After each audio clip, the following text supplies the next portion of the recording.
Once upon a time, in a cozy little village nestled by a sparkling stream, there lived a playful dog named Max. Max was a golden retriever with soft fur that shone in the sunlight, and his joyful bark echoed through the streets every day.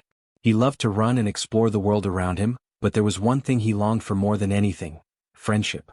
Max had plenty of human companions, but he dreamed of having a special friend who could share his adventures and make the world seem a little less lonely. One sunny afternoon, Max was wandering by the edge of the stream, his tail wagging happily, when he spotted something unusual. A tiny, fluffy creature was waddling by the water's edge. It was a little duckling, its yellow feathers soft and delicate, and its small beak quivered as it chirped in the gentle breeze. The duckling seemed lost, looking around in confusion, unsure of where to go. Max, curious and concerned, trotted over to the little creature. "Hey there," Max said with a friendly bark, his tail swishing back and forth. "You look like you're looking for something. Can I help?" The duckling turned its head, its big round eyes meeting Max's. It gave a soft, hesitant quack but seemed comforted by Max's gentle presence.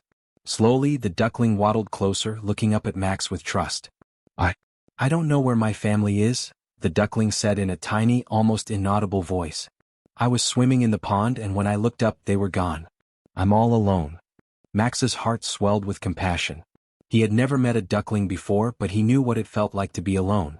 With a soft woof, he bent down to the little one and gently nudged it with his nose. "Don't worry," Max said kindly. "I may not be a duck, but I can help you find your family. You're not alone anymore." The duckling looked up at Max, a spark of hope in its eyes. "Really? You'll help me?" Max wagged his tail more enthusiastically. "Of course. I may not be able to swim like you, but I know this village like the back of my paw. We'll find your family in no time." And so the unlikely pair began their journey. Max led the way, his keen nose sniffing the air as they walked along the stream. The duckling waddled beside him, its tiny webbed feet patting the ground in a steady rhythm. As they passed through fields of wildflowers and lush green meadows, Max couldn't help but smile. The duckling's chirps filled the air, creating a sweet melody that made the day feel even more magical. As the sun began to dip low in the sky, casting a warm golden glow over the landscape, they arrived at a large pond. The water shimmered under the setting sun, and Max's eyes widened in excitement. He had a feeling this might be the place the duckling's family was waiting. "Is this where your family might be?" Max asked, looking down at the little duckling. The duckling squinted its eyes, scanning the pond. Suddenly, a soft quack echoed from across the water. The duckling's face lit up with recognition. "That's them. That's my family," it exclaimed, its voice filled with joy. Max's heart swelled with happiness. He had done it. The little duckling had found its family, and Max had played a part in making that happen. But just as the duckling started to waddle toward the water, it turned back to Max, a sad look on its face. "Thank you so much, Max," the duckling said quietly. "But I'll have to leave you now. My family is waiting for me." Max's tail drooped slightly, though he tried to hide his sadness. "I understand," he said softly. "But I'm glad I could help. You'll always have a friend in me, little one." The duckling waddled closer to Max and gave him a gentle nudge with its small beak.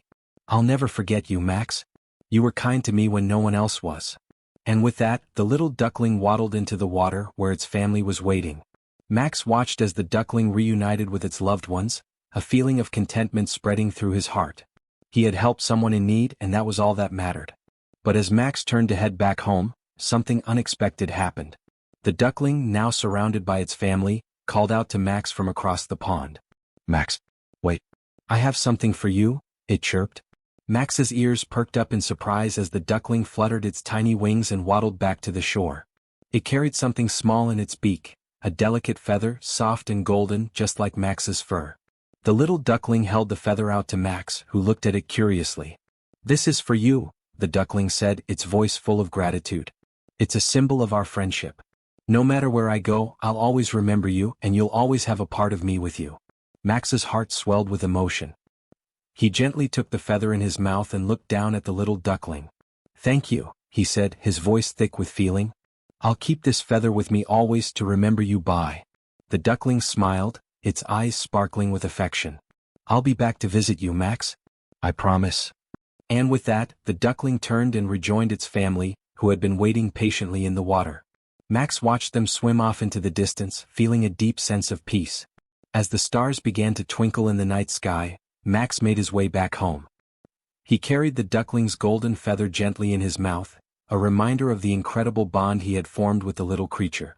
Though they were from different worlds, their friendship had proven that even the most unlikely companions could form a connection that transcended all differences. In the days that followed, Max often found himself walking by the pond, hoping for another visit from his feathered friend. Sometimes, the duckling would appear, fluttering its wings in excitement as it waddled over to greet Max. Other times, the little one would call out from across the water, its voice carrying across the stillness of the evening. And no matter how many days or months passed, Max knew that the magical friendship between a dog and a duckling would always be a part of his heart, a reminder that kindness, understanding, and love had the power to create bonds that could never be broken. A fierce storm raged, the wind a howling beast tearing at the old willow tree in Mrs. Gable's backyard. Rain lashed down, turning the neatly manicured lawn into a muddy swamp. Inside, Pip, a scruffy terrier mix with ears too big for his head, whined and paced, his tail thumping a nervous rhythm against the worn rug. He hated storms. The thunder, the lightning, the sheer, overwhelming chaos of it all sent shivers down his spine. Outside, a tiny, shivering form huddled beneath the overhanging edge of the garden shed. It was a duckling, barely a week old, its downy yellow feathers plastered to its small body, its eyes wide with fear. It had been separated from its mother during the storm, swept away by a sudden gust of wind and deposited, helpless and alone, in this strange, terrifying place. Pip's ears perked up. He heard a faint, distressed peep. He whined again, a low, questioning sound, and scratched at the back door. Mrs. Gable, a kind, elderly woman with a soft spot for animals, opened the door a crack. "What is it, Pip? Are you scared too?" she asked, her voice gentle. Pip pushed his nose against the door, insistent. He whined again, louder this time, and then barked, a sharp, urgent sound. Mrs. Gable, sensing his distress, opened the door wider. Pip bolted out into the storm, his small body a blur of brown and white against the gray backdrop of the rain. He followed the faint peeping, his nose to the ground, his tail wagging with a frantic energy. He found the duckling, its small body trembling, its eyes filled with terror. He nudged it gently with his nose, a soft, reassuring touch. The duckling, too frightened to move, simply quivered. Pip, sensing its fear, nudged it again, then carefully scooped it up in his mouth, his teeth barely grazing its fragile body. He carried it back to the house, his tail wagging triumphantly, his heart pounding with a strange mixture of fear and excitement. Scene 2, a warm bed and a shared meal. Mrs. Gable gasped when Pip trotted into the kitchen, the tiny duckling nestled gently in his mouth. She quickly grabbed a towel and wrapped the shivering creature, her eyes filled with concern. "Oh, you poor thing," she murmured, her voice soft and soothing. She set the duckling down on a warm towel near the fireplace, where a gentle fire crackled. Pip watched intently, his eyes never leaving the duckling. He nudged the towel, a silent offer of comfort. Mrs. Gable smiled at him. "You're a good boy, Pip," she said, patting his head. "A very good boy." She warmed some milk and soaked a piece of bread in it, then offered it to the duckling. The little creature, its fear slowly subsiding, pecked at the soggy bread, its tiny beak moving with surprising efficiency. Pip watched, his tail thumping softly against the floor. He seemed fascinated by the small yellow creature. After the duckling had eaten its fill, Mrs. Gable placed it in a small cardboard box lined with soft blankets. Pip immediately curled up beside the box, his body a warm, comforting presence. The duckling, nestled in the blankets, looked up at Pip, its eyes wide and curious. Pip licked its head gently, a gesture of affection. The duckling, sensing his kindness, snuggled closer to him, its small body trembling slightly. That night, Pip slept soundly, his body pressed against the box, his ears twitching occasionally as he listened to the soft peeping of the duckling. He had never felt such a strong sense of protectiveness before. He had always been a solitary creature, content with his own company, but now he felt a strange, undeniable bond with this tiny, vulnerable creature. Scene 3, Quacker's First Steps. The next morning the storm had passed, leaving behind a clear, sunny sky. The garden was a muddy mess, but the air was fresh and clean. Mrs. Gable took the duckling outside, placing it on the grass. Pip followed closely, his tail wagging excitedly. The duckling, its feathers now dry and fluffy, wobbled on its tiny legs, taking its first tentative steps. Pip watched, his eyes filled with a strange mixture of pride and concern. He nudged the duckling gently, encouraging it to move. The duckling, sensing his encouragement, took another step, then another, until it was waddling across the lawn, its tiny feet leaving small muddy footprints. Pip barked, a short, sharp sound of excitement, and then chased after the duckling, his tail wagging furiously. The duckling, startled by the sudden movement, flapped its wings and let out a loud, excited quack. Mrs. Gable watched them, her heart filled with warmth. "I think we should call him Quackers," she said, smiling. Quackers, as he was now named, quickly became a part of the household. He followed Pip everywhere, his tiny feet pattering behind the dog's larger paws. Pip, in turn, became Quacker's protector, his guardian, his best friend. He would gently nudge Quackers away from danger, bark at any bird that came too close, and even share his food with the little duckling. Scene 4. Learning to swim. One sunny afternoon, Mrs. Gable took Pip and Quackers to the small pond at the edge of her property. Quackers, seeing the water, quacked excitedly and waddled towards the edge. Pip, hesitant at first, followed him. Quackers, without any hesitation, jumped into the water and began paddling, his tiny legs moving with surprising strength. Pip watched from the shore, his tail wagging nervously. He had never been fond of water, but he couldn't bear to leave Quackers alone. Quackers quacked at him, encouraging him to join him in the water. Pip hesitated, then took a tentative step into the pond. The water was cold, but not as cold as he had expected. He took another step, then another, until he was wading in the shallow water. Quackers swam towards him, his eyes filled with encouragement. Pip, emboldened by Quacker's presence, took a deep breath and began to swim. He paddled awkwardly at first, his legs kicking and splashing, but soon he found his rhythm. He swam alongside Quackers, his tail wagging happily.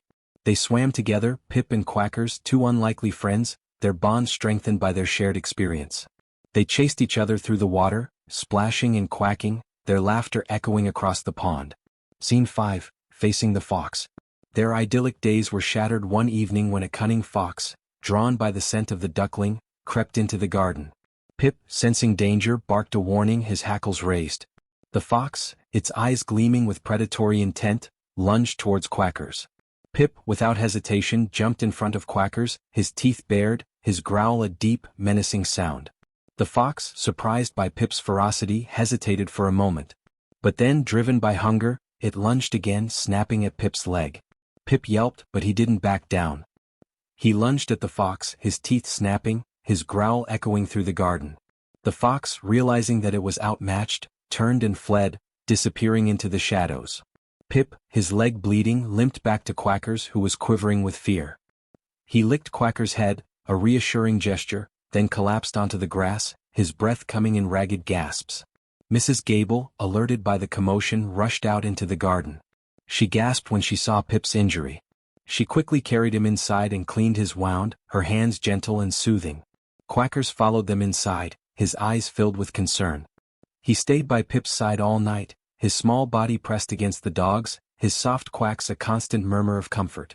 Scene 6. A bond forged in courage.